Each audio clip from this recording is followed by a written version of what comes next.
Chapter 3 कोनी को, हालांकि, बढ़ती बेचैनी का एहसास था। उसके अलगाव के कारण एक बेचैनी पागलपन की तरह उस पर हावी हो रही थी। यह उसके अंगों को हिला देती थी जब वह उन्हें हिलाना नहीं चाहती थी। यह उसकी रीढ़ को हिला देती थी जब वह सीधा नहीं उठना चाहती थी बल्कि आराम से आराम करना चाहती थी।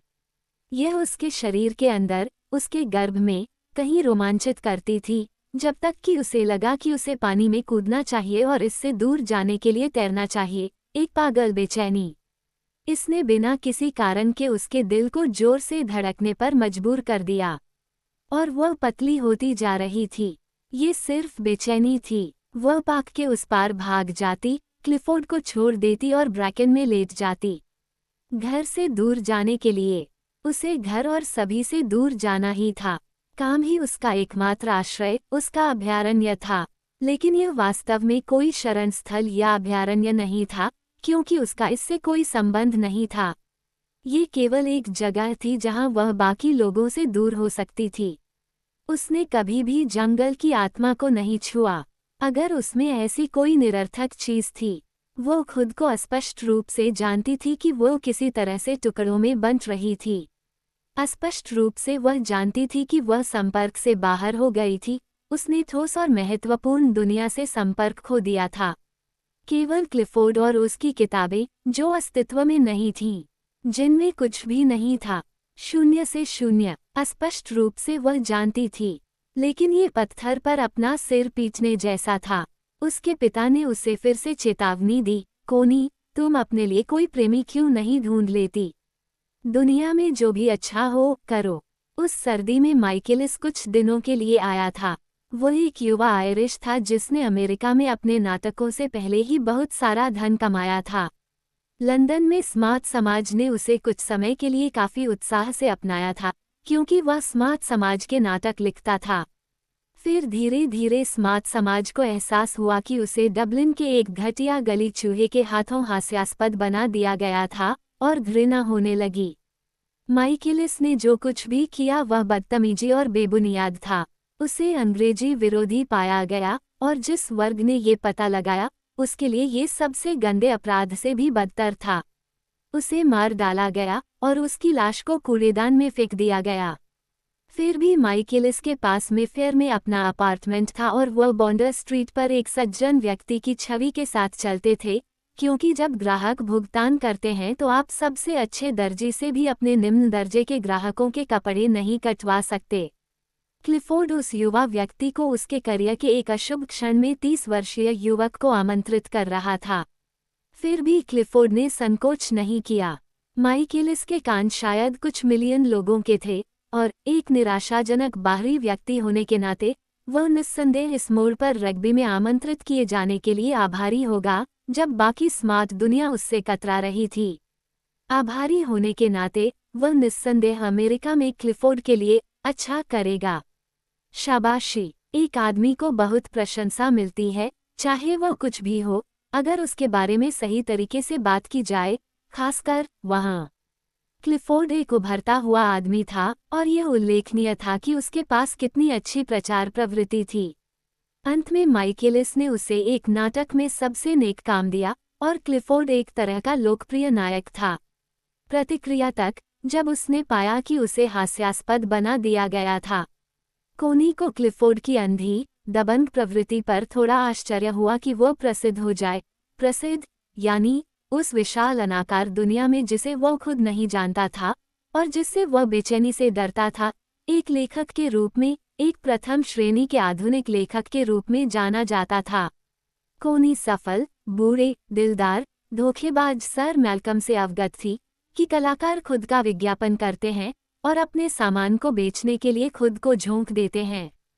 लेकिन उसके पिता ने तैयार चैनलों का इस्तेमाल किया, जिसका इस्तेमाल अन्य सभी यारे ने अपनी तस्वीरें बेचने के लिए किया। जबकि क्लिफोर्ड ने प्रचार के सभी तरह के नए चैनल खोजे। उसके पास रग्बी में सभी तरह के लोग थे, बिना खुद को बिल्कुल नीचा दिखाए।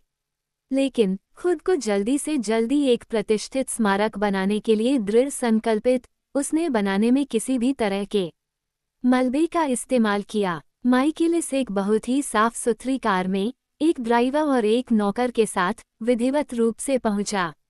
वह बिल्कुल बॉन्डर स्ट्रीट का था, लेकिन उसे देखते ही क्लिफोर्ड की काउंटी की आत्मा में कुछ डर सा छा गया। वह बिल्कुल वैसा नहीं था, बिल्कुल वैसा नहीं। वास्तव में वह बिल्कुल भी वैसा नहीं था जैसा कि उसकी शक्ल से पता चलता था। क्लिफोर्ड के लिए यह अंतिम और पर्याप्त था। फिर भी वह उस आदमी के प्रति बहुत विनम्र था। उसमें अद्भुत सफलता थी। सफलता की कुतिया देवी, जैसा कि उसे कहा जाता है, आधे विनम्र आधे विद्रोही माइकेलिस के इर्द गिर्द घूमती, गुर्राती और सुरक्षात्मक, और क्लिफोर्ड को पूरी तरह से डराती थी, क्योंकि वह कुतिया देवी सफलता के साथ खुद को वेश्या बनाना चाहता था, अगर केवल वह उसे चाहती। लंदन के सबसे बेहतरीन इलाके के दर्जी, टोपी बनाने वाले, नाई, बूट बनाने वाले के बावजूद माइकेलिस स्पष्ट रूप से अंग्रेज नहीं था। नहीं, नहीं, वो स्पष्ट रूप से अंग्रेज नहीं था। उसका चेहरा और चाल ढाल गलत किस्म का था, और उसकी शिकायत भी गलत किस्म की थी। उसके मन में एक द्वेष और शिकायत थी। ये किसी भी सच्चे अंग्रेज सज्जन के लिए स्पष्ट था, जो अपने व्यवहार में ऐसी बात को स्पष्ट रूप से प्रकट होने देने से घृणा करेगा। बेचारे माइकेलिस को बहुत लात मारी गई थी, इसलिए अब भी उसकी दुम थोड़ी झुकी हुई सी दिखती थी। उसने अपनी सहज प्रवृत्ति और उससे भी अधिक बेशर्मी से अपने नाटकों के साथ मंच और उसके सामने अपना रास्ता बनाया था। उसने दर्शकों को आकर्षित किया था, और उसने सोचा था कि लात मारने के दिन खत्म हो गए हैं। अफसोस, वे खत्म नहीं हुए। वे कभी खत्म नहीं होंगे, क्योंकि वह एक तरह से लात खाने के लिए कह रहा था। वह वहां रहना चाहता था जहां उसका कोई स्थान नहीं था, अंग्रेजों के उच्च वर्गों के बीच, और वे उस पर पड़ने वाले विभिन्न प्रहारों का कितना आनंद लेते थे, और वह उनसे कितनी नफरत करता था।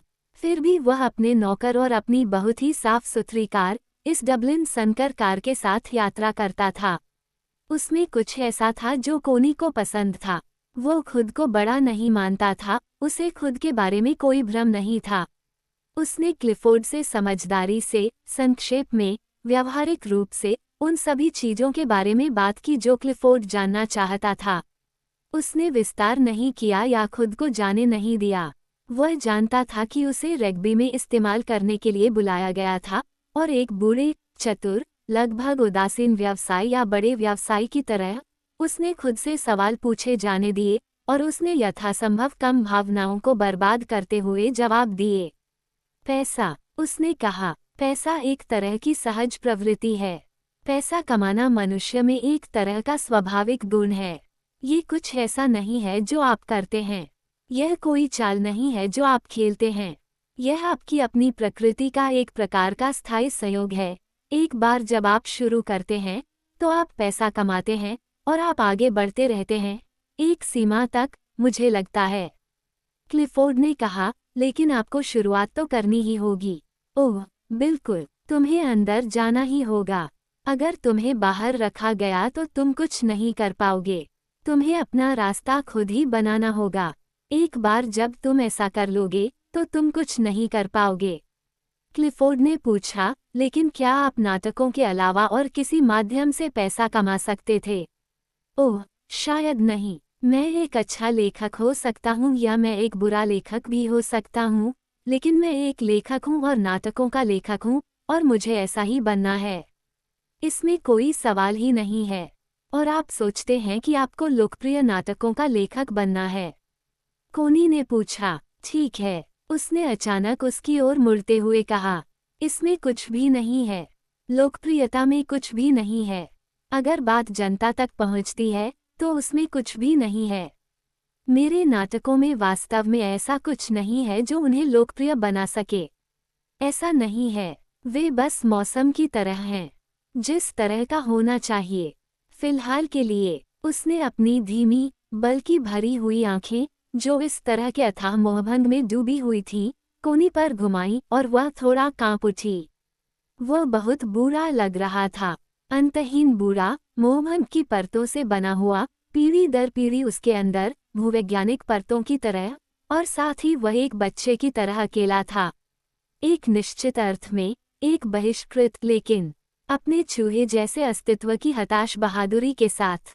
क्लिफोर्ड ने चिंतनशील होकर कहा, कम से कम आपने अपने जीवन में जो किया है वह अद्भुत है। मैं 30 साल का हूँ। हाँ, मैं 30 साल का हूँ।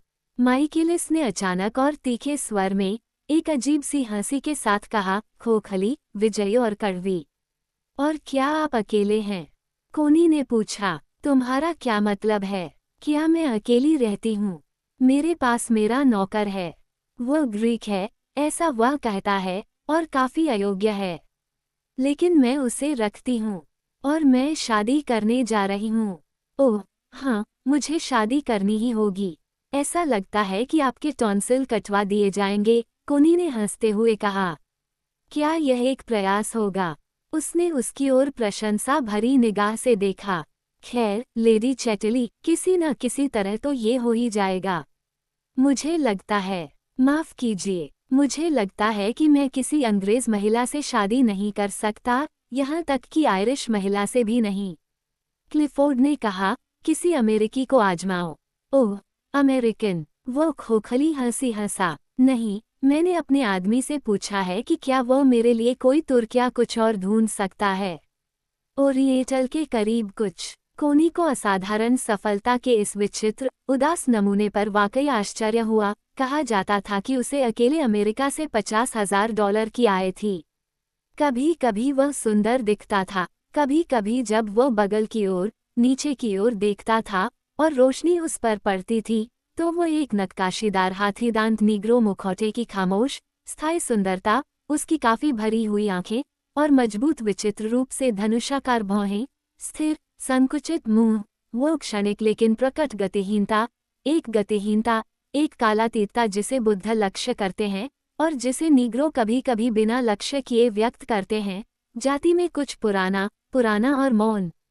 जाति की नियति में मौन रहने के युग, हमारे व्यक्तिगत प्रतिरोध के बजाय। और फिर एक अंधेरी नदी में चूहों की तरह तैरना। कोनी को उसके लिए अचानक, अजीब सी सहानुभूति की छलांग महसूस हुई, एक छलांग जिसमें करुणा और घृणा का मिश्रण था, जो लगभग प्यार के बराबर थी। बाहरी व्यक्ति, और वे उसे एक बंधुआ कहते थे।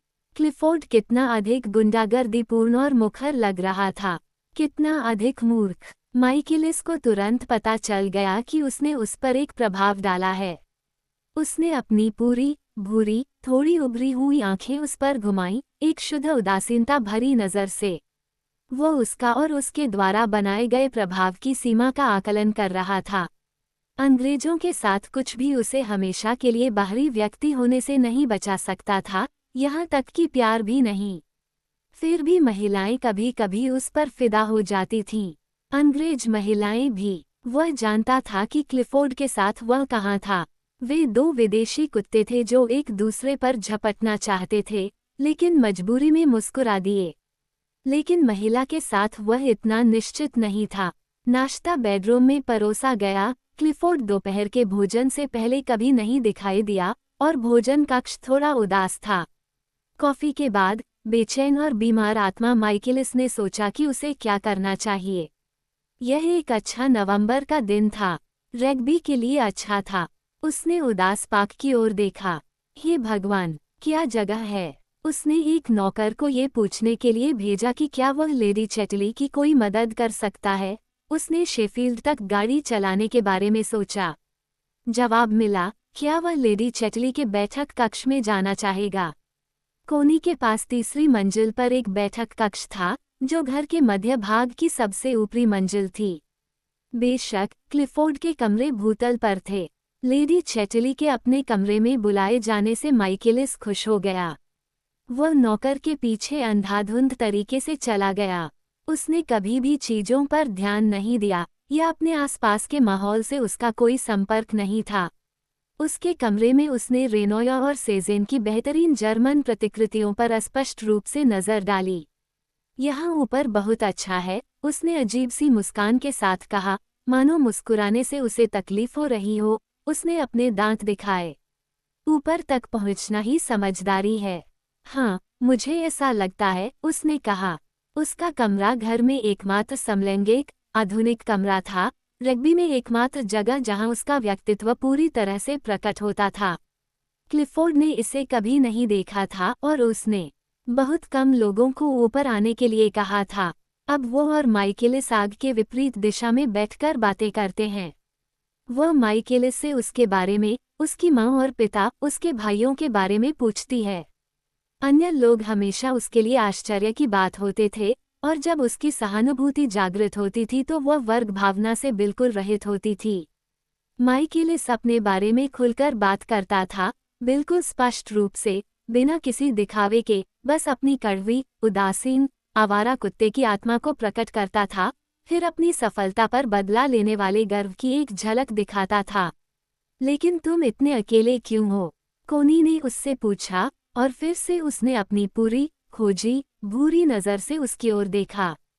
कुछ पक्षी ऐसे ही होते हैं, उसने उत्तर दिया। फिर, एक परिचित व्यंग्य के साथ, लेकिन, यहाँ देखो, अपने बारे में क्या? क्या तुम खुद एक अकेले पक्षी नहीं हो? कोनी थोड़ा चौंक गई, कुछ क्षणों के लिए इसके बारे में सोचा, और फिर उसने कहा, केवल एक तरह से। पूरी तरह से नहीं, तुम्हारी तरह। क्या मैं बिल्कुल अकेला पक्षी हूँ? उसने अपनी अजीब सी मुस्कान के साथ पूछा, मानो उसके दांत में दर्द हो। यह मुस्कान इतनी विकृत थी, और उसकी आंखें पूरी तरह से एक तरफा उदासी, या उदासीन, या भ्रमित या भयभीत थीं। क्यों? उसने उसकी ओर देखते हुए, थोड़ी सांस फूलते हुए कहा, तुम हो, है न? उसे ऐसा महसूस हुआ कि वह उससे एक भयंकर अपील कर रहा है, जिससे वह लगभग अपना संतुलन खो बैठी। ओह, तुम बिल्कुल सही कह रहे हो, उसने कहा, अपना सिर दूसरी ओर घुमाते हुए, और बगल की ओर, नीचे की ओर देखते हुए, एक पुरानी जाति की अजीब गतिहीनता के साथ जो हमारे वर्तमान समय में शायद ही मौजूद हो। यही वह बात थी जिसने वास्तव में कोनी को उसे खुद से अलग देखने की शक्ति खो दी थी। उसने उस पूरी नज़र से उसकी ओर देखा, जैसे कि वह सब कुछ देख रहा हो, सब कुछ दर्ज कर रहा हो। उसी समय, रात में रोता हुआ शिशु उसके स्तन से रो रहा था, इस तरह से कि उसका गर्भ भी प्रभावित हो रहा था। ये बहुत अच्छी बात है कि आपने मेरे बारे में सोचा, उन्होंने संक्षिप्त स्वर में कहा। मैं तुम्हारे बारे में क्यों न सोचूं? उसने बड़ी मुश्किल से सांस लेते हुए कहा। वह व्यंग्यात्मक, त्वरित हंसी हंसा। ओह, उस तरह से। क्या मैं 1 मिनट के लिए आपका हाथ पकड़ सकता हूँ? उसने अचानक पूछा, अपनी आंखें लगभग सम्मोहन शक्ति के साथ उस पर टिका दी, और एक ऐसा आह्वान किया जिसका असर सीधे गर्भ में उसके ऊपर पड़ा। वो उसे घूरती रही, हतप्रभ और अविचलित, और वो उसके पास गया और उसके बगल में घुटनों के बल बैठ गया, और उसके दोनों पैरों को अपने दोनों हाथों से पकड़ लिया, और अपना चेहरा उसकी गोद में दबा लिया, बिना हिले डुले। वह पूरी तरह से मंद और हतप्रभ थी, एक तरह से विस्मय में उसकी गर्दन की कोमल गर्दन को देख रही थी, महसूस कर रही थी कि उसका चेहरा उसकी जांघों को दबा रहा है। अपनी पूरी जलती हुई निराशा में, वह कोमलता और करुणा के साथ, उसकी रक्षाहीन गर्दन की गर्दन पर अपना हाथ रखने से खुद को रोक नहीं पाए, और वह गहरी सिहरन के साथ कांप उठा। फिर उसने अपनी भरी हुई, चमकती आंखों में उस भयानक अपील के साथ उसकी ओर देखा। वह इसका विरोध करने में पूरी तरह से असमर्थ थी। उसके सीने से उसके लिए उत्तर देने वाली, असीम लालसा बह रही थी, उसे कुछ भी देना होगा। वो एक जिज्ञासु और बहुत ही सौम्य प्रेमी था, स्त्री के साथ बहुत ही सौम्य, अनियंत्रित रूप से कांपता हुआ, और फिर भी उसी समय अलग, जागरूक, बाहर की हर आवाज के प्रति जागरूक। उसके लिए इसका कोई मतलब नहीं था, सिवाय इसके कि उसने खुद को उसके हवाले कर दिया था। और आखिरकार उसने और कांपना बंद कर दिया, और बिल्कुल शांत पड़ा रहा। फिर, मंद, करुणामय उंगलियों से, उसने उसके सिर को सहलाया, जो उसकी छाती पर पड़ा था। जब वह उठा, तो उसने उसके दोनों हाथों को चूमा, फिर उसके दोनों पैरों को, जो साबर की चप्पलों में थे, और चुपचाप कमरे के अंत में चला गया, जहां वह उसकी ओर पीठ करके खड़ा था। कुछ मिनटों तक वहां सन्नाटा रहा। फिर वह मुड़ा और फिर से उसके पास आया, जब वह अपनी पुरानी जगह पर आग के पास बैठी थी। और अब, मुझे लगता है कि तुम मुझसे नफरत करोगी, उसने शांत, अपरिहार्य तरीके से कहा। उसने जल्दी से उसकी ओर देखा। मैं क्यों जाऊं? उसने पूछा। अधिकांशतः वे ऐसा करते हैं, उन्होंने कहा, फिर उन्होंने खुद को संभाला। मेरा मतलब है, एक महिला को ऐसा करना चाहिए। यह आखिरी क्षण है जब मुझे तुमसे नफरत करनी चाहिए, उसने नाराजगी से कहा। मैं जानता हूँ, ऐसा ही होना चाहिए। तुम मेरे लिए बहुत अच्छे हो। वह बुरी तरह से रोया। उसे आश्चर्य हुआ कि वह दुखी क्यों है। क्या तुम फिर से नहीं बैठोगे? उसने कहा। उसने दरवाजे की ओर देखा। सर क्लिफोर्ड, उसने कहा, क्या वह नहीं होगा? वह सोचने के लिए एक पल रुकी। शायद, उसने कहा, और उसने उसकी ओर देखा। मैं नहीं चाहती कि क्लिफोर्ड को पता चले या शक भी न हो। इससे उसे बहुत दुख होगा। लेकिन मुझे नहीं लगता कि यह गलत है। क्या आपको लगता है? गलत? हे भगवान, नहीं। तुम मेरे लिए बहुत अच्छे हो। मैं इसे बर्दाश्त नहीं कर सकता। वो एक तरफ मुड़ा और उसने देखा कि अगले ही क्षण वह रो रहा होगा।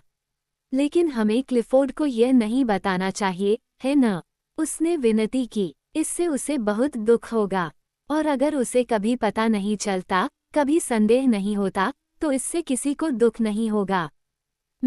उसने लगभग उग्रता से कहा, वह मुझसे कुछ नहीं जान पाएगा। अगर वह जान भी जाता है तो देखना, मैं खुद को उजागर कर दूंगा। हाँ, वो इस विचार पर खोखला, व्यंग्यात्मक ढंग से हंसा। वो उसे आश्चर्य से देखती रही। उसने उससे कहा, क्या मैं तुम्हारा हाथ चूम सकता हूँ और जा सकता हूँ? मुझे लगता है कि मैं शेफील्ड जाऊंगा, और अगर मैं चाहूँ तो वहाँ लंच करूंगा और वापस चाय पी कर आऊंगा। क्या मैं तुम्हारे लिए कुछ कर सकता हूँ? क्या मैं ये सुनिश्चित कर सकता हूँ कि तुम मुझसे नफरत नहीं करोगी? और यह कि तुम नफरत नहीं करोगी, उसने निराशा भरे व्यंग्य के साथ अपनी बात समाप्त की। नहीं, मैं तुमसे नफरत नहीं करती, उसने कहा। मुझे लगता है कि तुम अच्छे हो। उसने उससे उग्रता से कहा, मैं चाहता हूँ कि तुम मुझसे ये कहो बजाय इसके कि तुम मुझसे कहो कि तुम मुझसे प्यार करती हो। इसका मतलब बहुत कुछ है। तो दोपहर तक, तब तक मुझे बहुत कुछ सोचना है। उसने विनम्रतापूर्वक उसके हाथों को चूमा और चला गया। क्लिफोर्ड ने लंच के समय कहा, मुझे नहीं लगता कि मैं उस युवक को बर्दाश्त कर पाऊंगा। क्यों? कोनी ने पूछा। वह अपने आवरण के नीचे एक ऐसा बाउंडर है जो बस हमें उछालने का इंतजार कर रहा है। कोनी ने कहा, मुझे लगता है कि लोग उसके प्रति बहुत निर्दयी रहे हैं। क्या तुम्हें आश्चर्य है? और क्या तुम्हें लगता है कि वह अपने उज्ज्वल समय का उपयोग दयालुता के कामों में करता है? मुझे लगता है कि उनमें एक खास तरह की उदारता है। किसके प्रति? मुझे ठीक से पता नहीं है। स्वाभाविक रूप से आप ऐसा नहीं करते। मुझे डर है कि आप बेईमानी को उदारता समझ रहे हैं। कोनी ने कुछ देर रुककर कहा, क्या उसने ऐसा किया? ये संभव था। फिर भी माइकेलिस की बेईमानी ने उसे कुछ हद तक आकर्षित किया। वह पूरी तरह से उस हद तक चला गया जहां क्लिफोर्ड ने कुछ ही कदम आगे बढ़ाए। अपने तरीके से उसने दुनिया को जीत लिया था, जो क्लिफोर्ड करना चाहता था। तरीके और साधन। क्या माइकेलिस के तरीके क्लिफोर्ड के तरीकों से ज्यादा घृणित थे? क्या जिस तरह से बेचारे बाहरी व्यक्ति ने खुद को आगे धकेला और पीछे के दरवाजे से उछाला, वह क्लिफोर्ड के खुद को प्रमुखता में लाने के तरीके से ज्यादा बुरा था? कुतिया देवी, सफलता के पीछे हजारों कुत्ते थे जो अपनी जीभ हिला रहे थे। जो उसे सबसे पहले पकड़ता था, वो कुत्तों में असली कुत्ता था, अगर आप सफलता के हिसाब से देखें। इसलिए माइकेलिस अपनी दुम ऊपर रख सकता था। अजीब बात यह थी कि उसने ऐसा नहीं किया। वह चाय के समय वापस आया और मुट्ठी भर बैंगनी और लिली के फूल और उसी तरह के भाव के साथ वापस आया। कॉनी को कभी कभी आश्चर्य होता था कि क्या ये विरोध को निष्क्रिय करने के लिए एक तरह का मुखौटा था, क्योंकि यह लगभग बहुत अधिक स्थिर था। क्या वह वास्तव में इतना दुखी कुत्ता था? उसका उदास कुत्ते जैसा बुझा हुआ स्वभाव पूरी शाम तक कायम रहा, हालांकि इसके जरिए क्लिफोर्ड को भीतरी बेअदबी का एहसास हुआ। कॉनी को यह महसूस नहीं हुआ, शायद इसलिए क्योंकि यह महिलाओं के खिलाफ नहीं था, सिर्फ पुरुषों और उनकी धारणाओं और मान्यताओं के खिलाफ था। उस कमजोर आदमी में वह अविनाशी, भीतरी बेअदबी ही थी जिसने लोगों को माइकेलिस से इतना निराश कर दिया था। उसकी मौजूदगी ही समाज के एक आदमी के लिए अपमानजनक थी, चाहे वह इसे अच्छे तरीके से पेश करे। कोनी उससे प्यार करती थी, लेकिन वह अपनी कड़ाई के साथ बैठी रही और पुरुषों को बात करने दिया और खुद को उजागर नहीं किया। जहाँ तक माइकेलिस की बात है, वो एकदम सही था, बिल्कुल वही उदास, चौकस, अलग-थलग युवा साथी जो पिछली शाम को था, अपने मेजबानों से लाखों डिग्री दूर, लेकिन लापरवाही से उनके साथ जरूरी मात्रा में खेल रहा था और एक पल के लिए भी उनके सामने नहीं आया। कोनी को लगा कि वह सुबह को भूल गया होगा। वह भूला नहीं था, लेकिन वह जानता था कि वह कहाँ था। बाहर उसी पुरानी जगह पर, जहाँ जन्मजात बाहरी लोग होते हैं। उसने प्रेम क्रीड़ा को पूरी तरह से व्यक्तिगत रूप से नहीं लिया। वह जानता था कि यह उसे एक मालिकहीन कुत्ते से, जिसके सुनहरे कॉलर के लिए हर कोई ईर्ष्या करता है, एक आरामदायक समाज के कुत्ते में नहीं बदल देगा। अंतिम तथ्य ये था कि अपनी आत्मा की गहराई में वह एक बाहरी व्यक्ति था और समाज विरोधी था, और उसने इस तथ्य को अंदर से स्वीकार कर लिया, चाहे वह बाहर से कितना भी बॉन्डर स्ट्रीट क्यों न हो। उसका अलग-थलग रहना उसके लिए एक आवश्यकता थी, ठीक उसी तरह जैसे कि अनुरूपता का दिखावा और समझदार लोगों के साथ घुलना मिलना भी एक आवश्यकता थी। लेकिन कभी-कभी प्यार करना, एक सांत्वना और सुकून के रूप में, एक अच्छी बात थी और वह कृतघ्न नहीं था। इसके विपरीत, वह स्वाभाविक, सहज दयालुता के एक टुकड़े के लिए जलते हुए, मार्मिक रूप से आभारी था, लगभग आंसू तक। उसके पीले, स्थिर, मोहभंग चेहरे के नीचे, उसकी बच्चे की आत्मा उस महिला के प्रति कृतज्ञता से रो रही थी, और फिर से उसके पास आने के लिए जल रही थी, ठीक उसी तरह जैसे उसकी बहिष्कृत आत्मा जानती थी कि वो उससे पूरी तरह दूर रहेगा। जब वे हॉल में मोमबत्तियां जला रहे थे, तो उसे उससे कहने का अवसर मिला। क्या मैं आ सकता हूँ? उसने कहा, मैं तुम्हारे पास आऊंगी। ओह अच्छा। वह काफी देर तक उसका इंतजार करता रहा, लेकिन वह आ गई। वह एक कांपता हुआ उत्तेजित प्रेमी था, जिसका संकट जल्द ही आ गया और खत्म हो गया। उसके नग्न शरीर में कुछ अजीब तरह का बचकाना और रक्षाहीनता थी, जैसे बच्चे नग्न होते हैं। उसकी सारी सुरक्षा उसकी बुद्धि और चालाकी की उसकी सहज प्रवृत्ति में थी, और जब ये सब बंद हो जाता तो वह दोगुना नग्न और एक बच्चे की तरह लगता, अधूरा, कोमल शरीर और किसी तरह असहाय होकर संघर्ष कर रहा होता। उसने महिला में एक जंगली किस्म की करुणा और तड़प जगाई, और एक जंगली, लालसापूर्ण शारीरिक इच्छा। वो उसकी शारीरिक इच्छा को संतुष्ट नहीं कर सका, वो हमेशा इतनी जल्दी आता और समाप्त हो जाता, फिर उसके सीने पर सिमट जाता और कुछ हद तक अपनी बेशर्मी को वापस पा लेता, जबकि वह चकित, निराश, खोई हुई पड़ी रहती। लेकिन फिर उसने जल्द ही उसे पकड़ना सीख लिया। जब उसका संकट खत्म हो गया तो उसे अपने अंदर रखना सीख लिया, और वहाँ वह उदार और आश्चर्यजनक रूप से शक्तिशाली था। वह उसके अंदर दृढ़ रहा, उसे देता रहा, जबकि वह सक्रिय थी, बेतहाशा, जोश से सक्रिय, अपने संकट में आ रही थी। और जब उसने महसूस किया कि उसकी कठोर, खड़ी निष्क्रियता से उसे अपनी खुद की संभोग संतुष्टि प्राप्त करने का उन्माद है, तो उसे गर्व और संतुष्टि की एक अजीब सी अनुभूति हुई। आह, कितना अच्छा! उसने कांपते हुए फुसफुसाया, और वह एकदम शांत हो गई, उससे चिपक गई। और वह वहाँ अपने अकेलेपन में लेटा रहा, लेकिन किसी तरह गर्वित। वह उस बार सिर्फ 3 दिन ही रुका, और क्लिफोर्ड के लिए उसका व्यवहार बिल्कुल वैसा ही था जैसा पहली शाम को था। कॉनी के लिए भी उसके बाहरी व्यक्तित्व में कोई कमी नहीं आई। उसने कोनी को हमेशा की तरह उसी करुण उदासी भरे लहजे में लिखा, कभी कभी मजाकिया अंदाज में, और एक अजीब, कामुक स्नेह से भरा हुआ। एक तरह का निराशाजनक स्नेह उसे उसके लिए महसूस होता था, और आवश्यक दूरी वही रही। वह अपने अंदर से निराश था, और वह निराश ही रहना चाहता था। उसे उम्मीद से नफरत थी। उन्हें इंस्पियंस एस्प्रेंसे ट्रैवल्स ला टेरे उसने कहीं पढ़ा था, और उसकी टिप्पणी थी, और इसने हर उस चीज को डुबो दिया है जो पाने लायक है। कोनी ने कभी उसे सही मायने में नहीं समझा, लेकिन अपने तरीके से वो उससे प्यार करती थी, और हर समय उसे अपने अंदर उसकी निराशा का प्रतिबिंब महसूस होता था। वह निराशा में पूरी तरह से प्यार नहीं कर सकती थी, और वह निराशाजनक होने के कारण कभी भी पूरी तरह से प्यार नहीं कर सकता था। इसलिए वे काफी समय तक साथ रहे, लिखते रहे और कभी कभी लंदन में मिलते रहे। वह अभी भी चाहती थी कि वह शारीरिक यौन रोमांच महसूस करे जो उसे अपनी खुद की गतिविधि से मिल सकता था। उसका छोटा सा संभोग समाप्त हो चुका था और वह अभी भी उसे देना चाहता था, जो उन्हें जोड़े रखने के लिए पर्याप्त था, और यह उसे एक सूक्ष्म प्रकार का आत्मविश्वास देने के लिए पर्याप्त था, कुछ हद तक अंधा और थोड़ा अहंकारी। यह उसकी अपनी शक्तियों में लगभग यांत्रिक आत्मविश्वास था और बहुत प्रसन्नता के साथ आगे बढ़ा।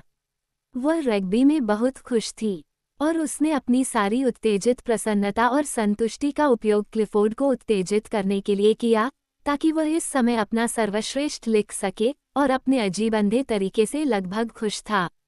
उसने वास्तव में उस कामुक संतुष्टि का फल प्राप्त किया जो उसे माइकेलिस की पुरुष निष्क्रियता से मिली थी, जो उसके अंदर खड़ी थी। लेकिन निश्चित रूप से वह कभी यह नहीं जानता था, और अगर वह जानता भी तो वह धन्यवाद नहीं कहता। फिर भी जब उसके शानदार खुशमिजाज और उत्साह के दिन चले गए, पूरी तरह चले गए, और वह उदास और चिड़चिड़ी हो गई, तो क्लिफोर्ड को फिर से उनके लिए कितनी लालसा हुई। शायद अगर उसे पता होता तो वह उसे और माइकेलिस को फिर से साथ लाना चाहता।